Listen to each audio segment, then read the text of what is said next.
Salah satu pabrik tekstil di Jawa Barat menerima hasil uji lab air limbah mereka yang hasilnya di mana TSS-nya itu 180 mg per liter.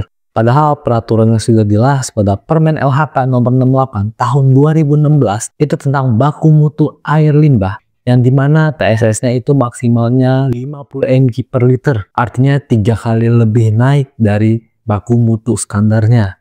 Nah, pertanyaannya, bagaimana sih cara nurunin TSS itu agar aman dan sesuai regulasinya?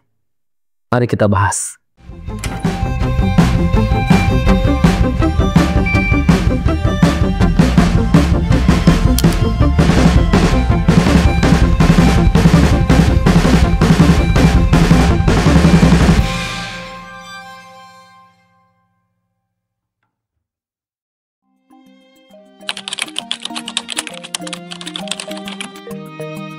Oke, yang pertama itu metode klasik sederhana tapi tetap relevan di zaman sekarang, yaitu metode sedimentasi. Metode sedimentasi itu gimana sih? Nah, ibaratnya ya, kita nuangin segelas air yang penuh lumpur dan pasir ke dalam gelas. Nah, setelah didiemin beberapa menit, nah si butiran pasir dan lumpurnya itu pasti mengendap ke bawah kan. Nah, si air itu yang bagian atasnya itu udah pasti jernih. Nah, itulah yang namanya prinsip sedimentasi seperti itu. Nah, sedimentasi ini dilakukan di dalam kolam pengendapan atau kaliver tank, dan dimana limbah cair itu dialirkan ke kolam besar dan diatur itu debit airnya, cepatannya diperlambat.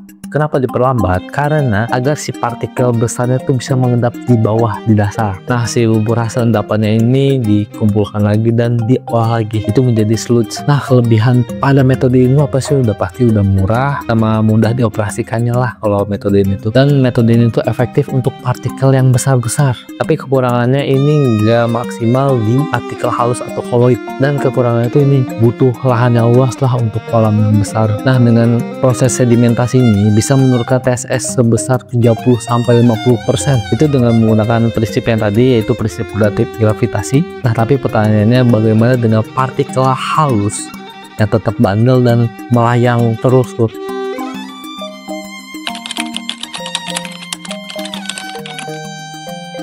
Nah, kita masuk ke metode yang kedua, yaitu metode koagulasi dan flokulasi.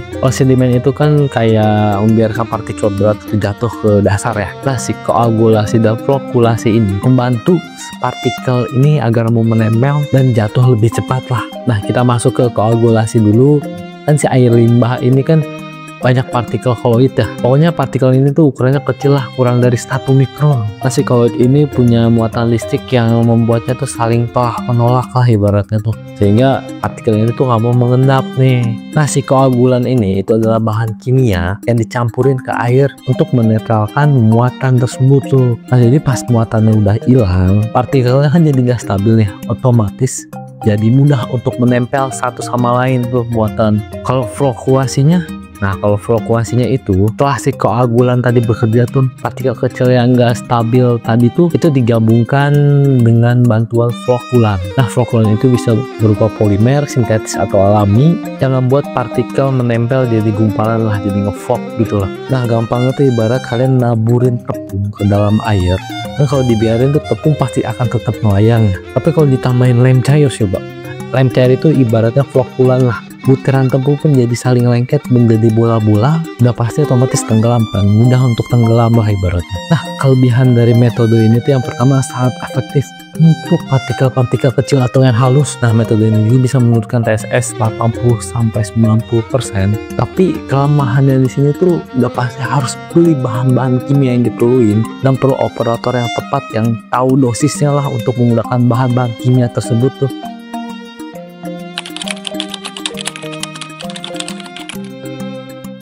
Oke, dua metode tadi yang saya jelaskan itu bisa menurunkan TSS di air limbah. Yang pertama kan sedimentasi, yaitu memanfaatkan gaya gravitasi untuk partikel-partikel besar. Dan yang kedua itu koagulasi dan flokulasi, menetralkan muatan dan mengumpulkan partikel-partikel halus. Tapi di sini harus ingat juga, balik lagi ke masalahnya, cari tahu dulu karakter limbah pabriknya, apakah banyak lumpur, serat tekstil, minyak, dan lain-lain. Jangan lupa juga pilih metode sesuai regulasi, kapasitas produksi, dan biaya juga.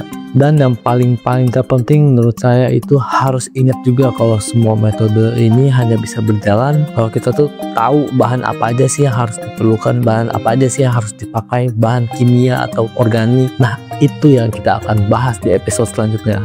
Tungguin episode selanjutnya, dan terima kasih sudah nonton video ini sampai akhir. Jika kalian suka dengan video ini, boleh di like dan di share ke teman-teman kalian.